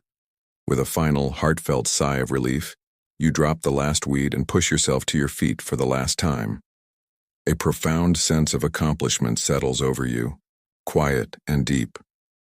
The row you were assigned is clear. The work is done. You collect your hoe and join the silent stream of brothers heading back from the various fields, gardens, and workshops. You return your tool to its proper place in the shed, a final act of order to close out the day's toil. Your habit is stiff with dried sweat and caked with dust. Your hands are a map of the day's work, ingrained with dirt, the knuckles scraped raw. Your face is grimy, your hair matted to your forehead. Before you can attend Vespers, the solemn evening prayer, you must perform an act of both physical and spiritual cleansing. You head directly for the lavatorium. The lavatorium is one of the architectural jewels of the monastery. Situated in the Cloister alley, often directly opposite the refectory door, it is a large, octagonal stone basin housed under its own vaulted canopy. In its center, a pillar fountains clean, cold water that trickles from several spouts into the main trough. This is a marvel of medieval engineering. The water is gravity-fed through lead pipes from a spring high on the hill above the abbey, providing a constant, reliable source of running water, a luxury almost unheard of in the world outside these walls. You join the other monks at the basin. The sound is one of pure relief. The gentle splashing and sluicing of water. You push up the wide sleeves of your tunic and plunge your hands and forearms into the trough. The shock of the cold water on your hot, tired skin is breathtaking. It's a simple, primal pleasure, a jolt that seems to wash away not just the dirt, but the bone-deep weariness of the afternoon. You cup your hands and splash the water on your face, scrubbing at your temples, your cheeks, your neck. You watch as the water running off your skin is brown with the soil of the garden. It feels like you are washing away the very substance of your labor, transforming yourself from a creature of the earth back into a man of God, preparing to enter His house. Historians of hygiene and medicine debate the actual health benefits of these rituals. Was this primarily a symbolic act of purification before prayer and meals? Or did the monks have a practical, intuitive understanding of the importance of cleanliness in preventing the spread of disease? For you, the distinction is blurry. To be clean is to be closer to God. You take a moment to look at your fingernails, scraping out the dirt that has lodged underneath them. This is not just vanity, it's a quirky but practical necessity. Clean hands and trimmed nails are essential for any monk who handles the monastery's precious books, ensuring the delicate vellum pages are not scratched or soiled. Feeling renewed, you reach for one of the linen towels hanging on a nearby rack. You dry your hands and face, the rough fabric a pleasant abrasion on your skin. The man you see reflected in the shimmering surface of the water is tired, his face thin and tanned from the sun, but his eyes are clear. The dull, bovine look of exhaustion has been replaced by a quiet alertness. The day of Labora is done. The evening of Ora is about to begin. Clean, calm, and composed, you turn from the lavatorium and walk the few remaining steps toward the great church door, ready for Vespers. You push open the heavy oak door and step into the church. The air inside is cool and still, carrying the faint, lingering scent of yesterday's incense. But it's the light that takes your breath away. The sun, now sinking rapidly towards the horizon, sends its last, most beautiful rays slanting through the high windows of the nave. The light is no longer the bright, analytical white of midday, but a rich liquid gold. It streams across the vast stone floor, illuminating the air itself, making the floating dust motes dance like tiny, fiery spirits. The entire building seems to be holding its breath, basking in a final, glorious moment before the coming of the night. This is golden hour but for the soul. You take your place in the choir stall, the wood cool and solid against your back. You can feel the day's labor settled deep in your bones, a profound weariness that is not unpleasant. It is the satisfying ache of work completed, of strength spent in a worthy cause. You sit for a moment watching as the light changes, the golden rays turning to a soft rosy pink. The shadows in the corners of the church deepen, blurring the sharp edges of the architecture into soft, mysterious curves. As the last of the natural light begins to fail, a lone figure, one of the sacristan's assistants, moves silently from the sacristy. He carries a long taper with a single flame at its tip. This is the ancient ritual of the lucernarium, the lighting of the lamps. He goes to the great candlesticks on the high altar, their beeswax candles thick as a man's arm, and touches his flame to their wicks. One by one, small warm flowers of light bloom in the growing darkness. He lights other candles throughout the choir, their gentle flickering glow pushing back the encroaching shadows.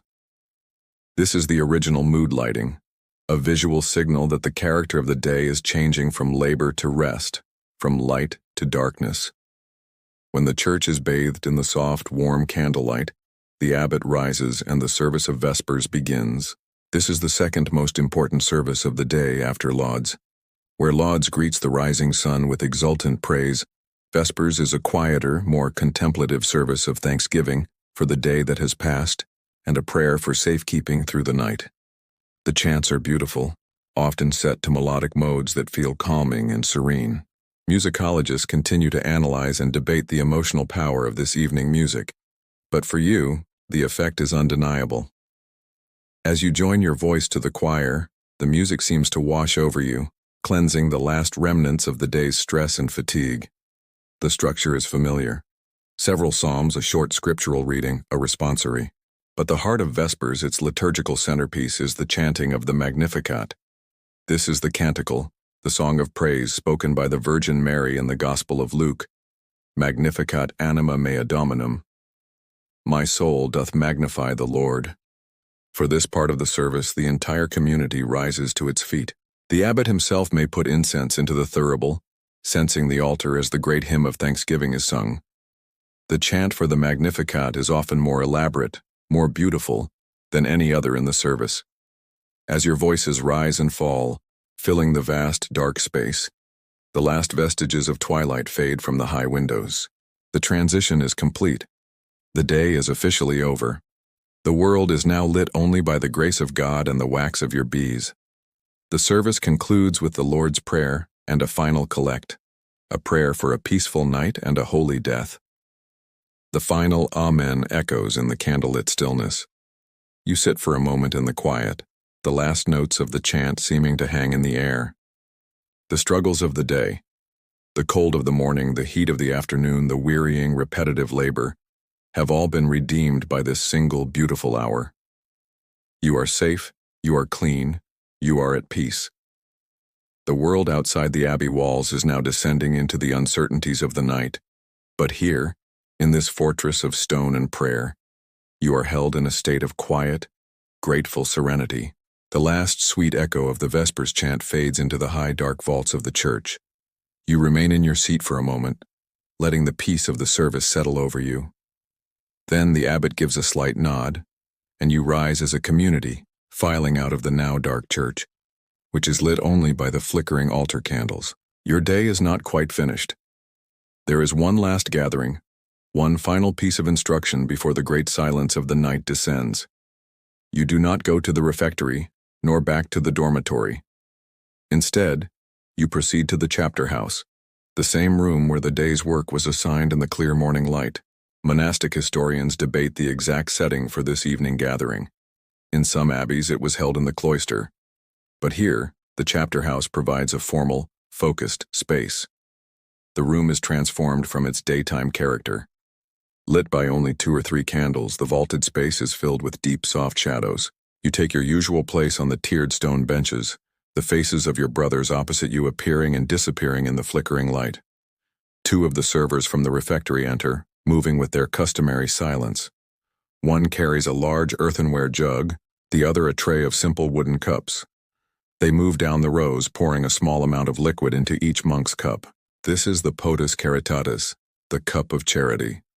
It is not a feast, nor even a proper drink.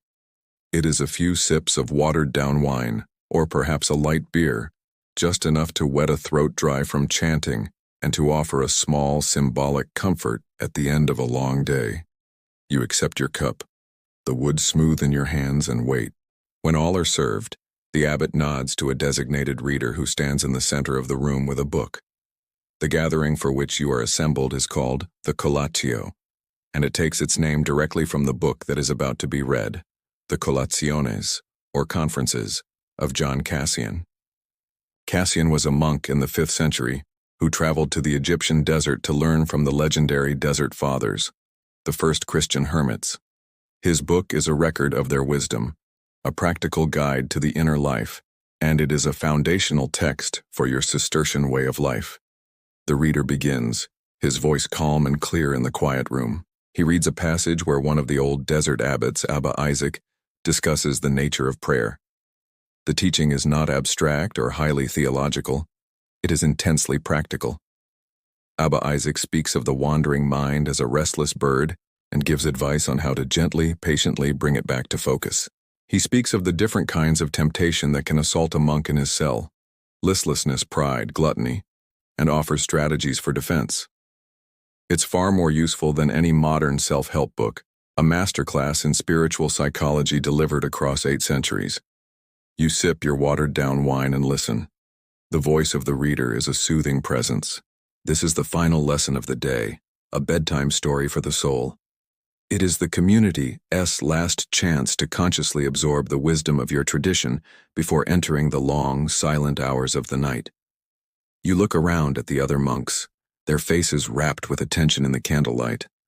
For all the solitary work and internal prayer of your life, you are never truly alone. You are part of this community, learning together, striving together, being formed by the same words. The reading concludes.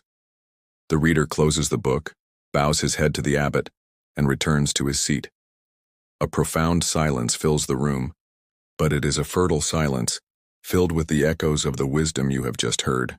The servers move quietly through the room again, collecting the empty cups.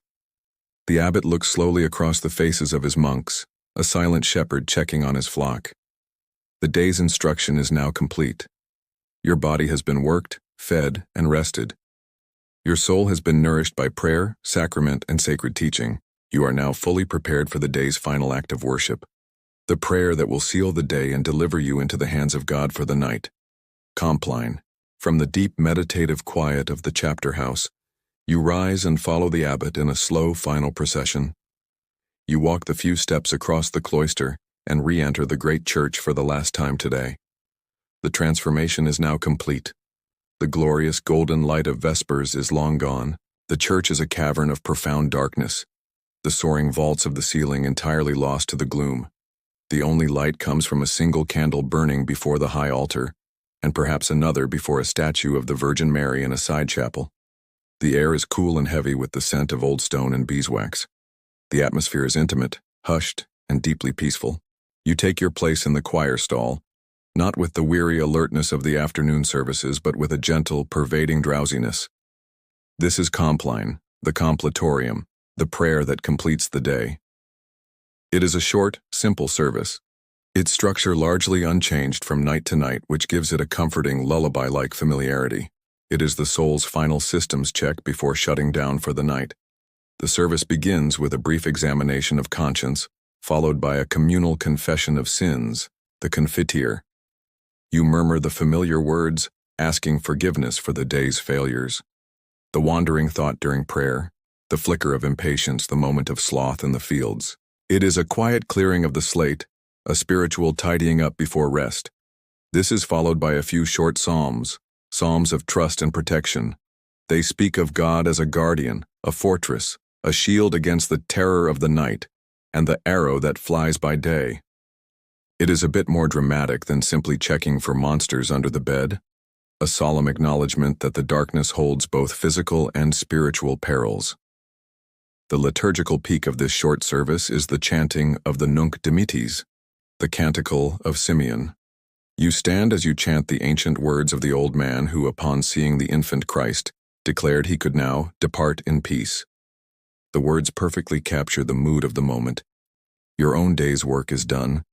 You have seen the light of God in the Mass and felt His presence in your prayer and labor. Now, you too are ready to depart in peace into the small death of sleep. After the final prayers, a unique and beautiful ritual concludes the service. The abbot goes to a stone vessel near the altar which holds holy water. He takes up an aspergillum, a short wand with a perforated metal globe at its end, dips it into the water, and walks slowly down the central aisle of the choir. As he passes each row of monks, he flicks his wrist, casting a fine spray of cool, blessed water over you. This is the asperges. A few cool droplets land on your face and the rough wool of your cowl. It is a tangible physical blessing, a seal of divine protection placed upon you and your brothers, washing away the last of the day's dust and consecrating you to the night. But the day is not sealed until the final note is sung. The entire community turns to face the small candle-lit statue of the Virgin Mary. Then together, your voices rise in the darkness to sing the evening's Marian antiphon. Tonight it is the Salve Regina, a beautiful, haunting melody full of longing and devotion.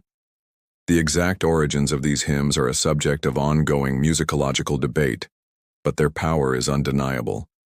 The sound of 50 male voices, unaccompanied, singing this tender plea to the Mother of God, fills the dark church with a sound of almost heartbreaking beauty. It is the original closing time anthem, a final collective sigh of love and trust before the doors are locked. The last lingering note of the Salve Regina hangs in the air, then fades into the vast, silent darkness. It is done. The cycle is complete. The work of God, the Opus Dei, which began in the blackness of midnight, now ends in the peaceful, candle-lit dark. There are no more bells to be rung, no more psalms to be chanted, no more work to be done. There is only the coming silence and sleep. The last note of the hymn fades, leaving a silence more profound than any that has come before. The abbot does not speak. He turns, and the community turns with him, a single body moving in the near total darkness. The service of Compline is over, and with its conclusion, the Magnum Silentium, the Great Silence, officially descends upon the monastery. This is not like the functional silence of the workday, which could be punctuated by the clang of a hammer, or navigated with sign language. This is a higher, more absolute law. From this moment until the first chant of lauds after sunrise tomorrow morning, no monk is permitted to speak a single word unless there is a grave emergency, such as a fire or a medical crisis. You file out of the church, your soft-soled shoes making almost no sound on the ancient flagstones. The weight of this sacred silence feels tangible, a comforting heavy blanket settling over the entire abbey. It muffles the outside world and stills the inner one. All the accumulated thoughts, the minor anxieties, the lingering echoes of the day's labor and prayer, are now gently but firmly pushed aside. The time for doing, for thinking, for learning, is over. The time for simply being has begun. This rule of silence is one of the most powerful and defining aspects of your life. In the world you left behind, silence was merely the absence of noise, an empty space between conversations. Here, you have learned that silence is a substance in itself. It is a presence, a tool, a discipline. It is the necessary environment for the soul to become quiet enough to to hear the still, small voice of God. During the day, it fosters concentration and prevents idle gossip, but tonight it has a different purpose.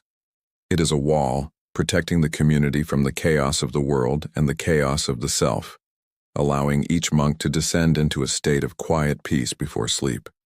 As you walk along the cloister toward the dormitory stairs, the silence magnifies every other sensation. You are acutely aware of the cool, damp night air moving through the arches, carrying the scent of cut grass and distant wood smoke. You can hear the impossibly soft rustle of 50 woolen habits moving in unison. You notice the way the starlight, no longer competing with the sunset, glitters on the frost that is beginning to form on the grass of the central garth. Your senses, unburdened by the need to process language, seem to open up, becoming more receptive to the subtle beauty of the world around you. There is no need for sign language now.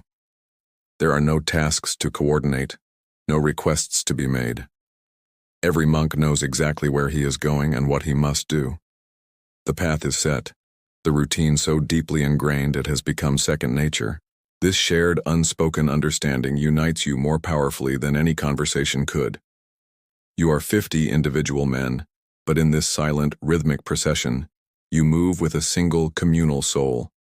The great silence is not an isolating force. It is a unifying one. It strips away the differences of personality and background, leaving only the common purpose that brought you all to this place. You reach the base of the night stair, the same steps you descended in the freezing blackness of midnight what feels like a lifetime ago. Your hand finds the familiar cool stone of the wall as you begin to ascend. Each step is a deliberate, mindful act. There is no thought of tomorrow, of the psalms you will chant or the work you will be assigned. There is only the feel of the worn stone under your feet, the rhythmic breathing of the man in front of you, and the profound, peaceful, and absolute silence. It is the final and perhaps most important prayer of the day, a prayer offered not in words, but in the complete and total cessation of them. You are a vessel, emptied of the day's noise, ready to be filled with the peace of God. At the head of the silent column is the abbot. He holds no staff, no symbol of his office, but his leadership is absolute. The rule of Saint Benedict describes his role in the most profound terms. He holds the place of Christ within the monastery. And now, in this final act of the day, he is the father leading his weary children home to bed. He is the first to place his foot on the bottom step of the night stair, the same stair you descended in a cold, sleepy daze nearly 24 hours ago. Architectural historians and archaeologists might debate the precise layout of a ruined abbey, but for you this path is as certain as the rising of the sun. It is the path to rest. You follow, placing your own foot on the worn stone. The climb is a monumental effort. Each step seems to require a conscious act of will. Your legs, which have carried you through fields and cloisters, which have stood for hours of prayer and knelt in adoration, are now heavy, uncooperative things. The procession is slow, a trudging, rhythmic shuffle of exhausted bodies. This must be the longest commute in the world, you think wryly. A full day's journey to get from your bed and back to it again. You've certainly hit your daily step count, multiple times over, just walking between the church, the fields, and this very staircase. You reach the top of the stairs and pass through the familiar stone doorway into the long, dark expanse of the dormitory. The room is a cavern of shadows, the feeble night lamp at the far end doing little more than confirming the existence of the darkness. The air is still and cool, thick with the familiar, comforting scent of straw, old wool, and sleeping men. The 50 beds are laid out in their neat, ghostly rows, each one an island of promised oblivion in the vast, quiet hall. There is no sound but the whisper of soft shoes on the wooden floor and the rustle of habits as the monks peel off from the main procession, each man veering toward his own designated cot. You find yours through an instinct born of perfect repetition, counting the paces from the door. You stand before it, a simple wooden frame with a lumpy sack of straw upon it. It is, objectively, a miserable piece of furniture. But at this moment, it looks more inviting than a king's feather bed. Before you lie down, you stand for a moment, waiting. The abbot, or sometimes the prior, performs one last duty. His dark, stooped figure moves like a ghost down the central aisle, peering into the shadows where each monk has settled. It is a final, silent inspection, ensuring all is in order, that every soul in his charge is present and safe. It's a quirky and deeply paternal ritual. As his shadow passes your cot, you feel, more than see, a slight gesture of his hand. A silent, final blessing cast over you for the night. Then he is gone, disappearing into his own small cell off the end of the dormitory. The last official act of the day is complete. All that remains is the final personal surrender to sleep. You hear the last few rustles and sighs as the final monks settle onto their pallets. Then the quiet deepens, becoming an almost perfect stillness. The great silence is now layered with the profound earned quiet of 50 exhausted bodies. All the energy of the day, the vibrant praise of lauds, the focused intensity of the scriptorium, the sweat of the fields, the solemnity of vespers, has been spent. The community, and you within it, is now an empty vessel, waiting only for the restoration of sleep before the cycle begins all over again. You stand at the edge of your bed, at the edge of consciousness, on the very precipice of a hard-won peace. You stand beside your cot in the absolute stillness of the dormitory. The day is a closed circle, and you are back at its beginning and its end. You perform the last small actions of your waking life. You do not undress, but you reach down and loosen the leather belt around your waist by one notch. A small private concession to comfort. You then pull back the single heavy wool blanket, the familiar scratchy texture a known quantity in a world of variables. You sit, and then swing your legs onto the pallet, the straw rustling loudly in the silence. Finally, you lie down, pulling your knees up slightly and curling onto your side. The relief is so total it feels like a physical wave washing over you, pulling the tension from every muscle, every joint. The lumpy straw mattress, a torment to any modern sensibility, is your sanctuary. As you settle, you feel a faint, scuttling rustle from deep within the straw that is not your own movement. You ignore it. Fleas, mice, and other unseen companions are a simple fact of life, another small mortification of the flesh to be accepted without complaint. You pull the heavy blanket up to your chin, tucking it around your shoulders. The air in the dormitory is cold, and you arrange your woolen cowl to cover your ears, leaving only your face exposed to the chill. You close your eyes. The darkness behind your eyelids is indistinguishable from the darkness of the room. Your body, that faithful, exhausted servant, begins its slow, final shutdown. You can feel the deep ache in your lower back from the weeding, the lingering stiffness in your neck from the scriptorium, the phantom itch of dried sweat on your skin. But these sensations are distant now, muted, the fading static of a day that is over. Your mind, so often a restless bird, is finally still. There is no room left for anxiety or reflection. You are too tired. The day does not present itself as a sequence of events, but as a collage of fading sensory impressions. The glorious, unexpected warmth of the first sunbeam in the choir, the rich, dark smell of freshly turned earth, the taste of the weak cool ale in the refectory, the haunting final notes of the Salve Regina echoing in the dark. You are preparing for what modern people might call the first sleep. Your rest, like that of most people in this pre-industrial world, is not a single unbroken block. It is biphasic, a deep sleep for a few hours now, which will be interrupted by the bell for vigils. Sleep historians and scientists continue to explore this concept, suggesting that the 8-hour solid sleep is a modern invention. For you, it is simply the rhythm of life. This sleep is a fallow period, a time for the soul to rest before it is called once more to the work of God in the dead of night. You set your internal alarm clock for the sound of the bell.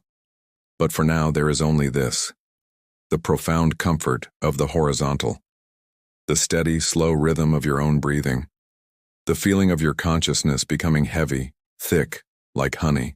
You are a ship that has weathered the long voyage of the day, now returned to its safe, quiet harbor. You let go of the tiller. You allow yourself to drift. There is no resistance, no final flurry of thought. You simply surrender, letting the great, silent, dreamless tide of sleep pull you under, down into the deep, quiet, restorative dark. And so your day as a monk is finally over. the long and winding path from midnight to midnight now complete. The last echo of the final chant has dissolved into the ancient stones, and the heavy, profound silence of the night holds the abbey in its gentle embrace. Within these walls, 50 souls lie still, their bodies mending from their labors, their minds quieted from their prayers, all resting now in the deep and trusting peace that their ordered life provides. Outside, the stars wheel slowly across the vast, cold sky, indifferent witnesses to the small rhythmic cycle of devotion that unfolds below. The wind whispers softly through the cloister arches, a sound that does not disturb but only deepens the quiet. There is nothing left to do now, nothing left to see. The work is done. The prayers are said. The story is told. All that remains is to let go, to allow the stillness of this sacred place to become your own stillness, to let the gentle rhythm of the monk's breathing guide your own. Just rest now. Let the darkness be a soft blanket. Let the silence be a peaceful song. Sleep now. Sleep deep.